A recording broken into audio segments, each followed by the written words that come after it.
art and aesthetics, they are European concepts. They have a very specific genealogy. They go back to Diderot and Kant, and the whole idea of art is something that, in the discussion, is something that is deeply rooted in certain traditions. But of course now the world of art has changed a lot, and that has happened even in the last decades. There has always been art in other continents and other nations, I'm sure.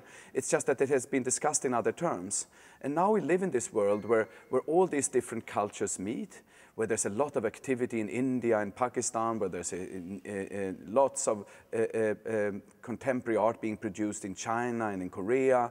And we live between cultures, and I think it's very interesting to see how new forms and new languages emerge where maybe worlds meet.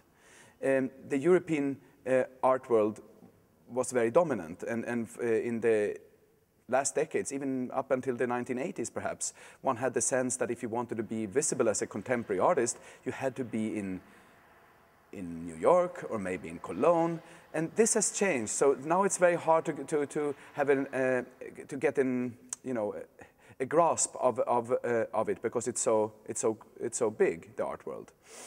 Of course, that is also the richness of it. I mean, there's nothing wrong with traditional mediums and traditional disciplines such as painting or sculpture. We have a lot of that here in the exhibition.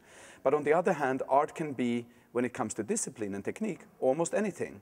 It has become a language that is very open and which evolves in new directions. And of course, this is just one version, and even if it's a very large show, it is a subjective take, and it's my subjective take. So I just want to invite everyone to look at the show, and this is the answer. I cannot formulate it in words. It's actually an exhibition.